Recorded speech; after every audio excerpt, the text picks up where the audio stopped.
Excellencies, ladies and gentlemen, dear colleagues, dear Brazilian friends, I'm particularly honored to be at this historical moment in Sao Paulo, both for the adoption of the Marco Civil Act and also for the NETmundial. And once more, congratulations for our Brazilian host for doing almost impossible, pulling through such remarkable events in less than 6 months, including New Year break and Carnival.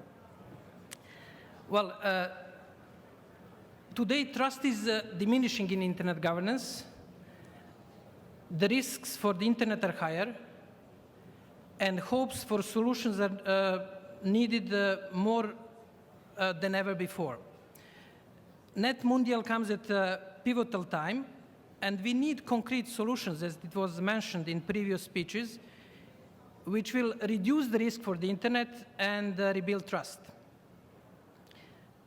The internet governance road may be long and complicated, yet there are a few concrete steps, and I will suggest them, that we could take quickly and practically over the next few months. First is to grant global unviolability to the root zone file. Like, for example, UNESCO heritage sites or embassies, the root zone file should enjoy immunity wherever it is located. No national court should interfere with the content of the root zone file. This inviolability will simply recognize existing practice. US courts have never requested changes to the root zone file, even in situations when there was a legal basis for such actions, such as international sanctions. By parking this highly controversial issue of jurisdictional immunity, we can start rebuilding trust and focus on a more complex issues, for example, how to make legitimate changes to the root zone file, so-called operational aspect of IANA functions. Second concrete proposal is to build a codex of practices for genuine multi-stakeholder processes based mainly on procedural responsibility of all involved in internet governance. Most of building blocks for such codex already exist: transparency, openness, inclusiveness, just to name a few. We should keep in mind that genuine engagement is not only about values, human rights, and democracy. It is a very practical issue.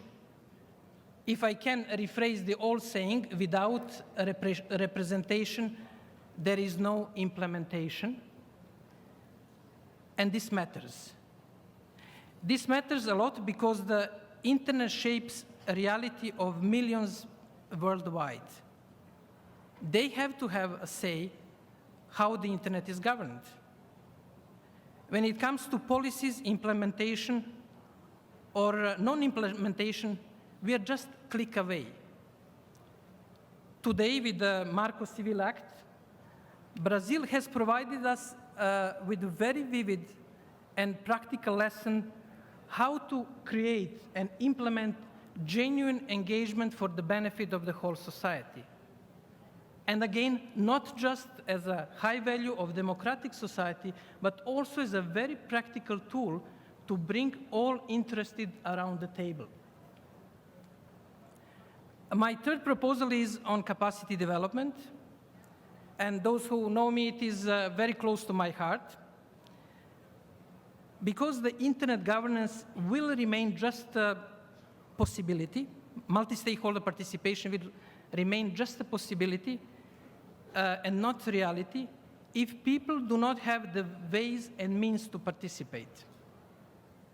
We need to move from, for example, occasional trainings to something which we can call 360-degree capacity development, where we can help institutions and individuals to engage substantively in internet governance. We need to focus on all those who are missing today in this room, such as digital grassroots movements worldwide or many governments from developing countries. I will just give you one example from our data mining exercise. Only 56 governments have spoken in the Internet Governance Forum since 2006, only the third of the global community. We need to ensure that timely access to relevant information about internet governance is available, and there are already a few initiatives to establish internet governance observatories and platforms. For example, Swiss government initiated Geneva Internet Platform in order to help a growing number of Geneva-based institutions to follow fully IG process. Excellencies, ladies and gentlemen, these three steps, inviolability of root zone file, genuine multi-stakeholder processes, and 360-degree capacity building development could help us rebuild trust quickly and set us on a journey towards more inclusive, reliable, and effective internet governance. Thank you. Obrigado.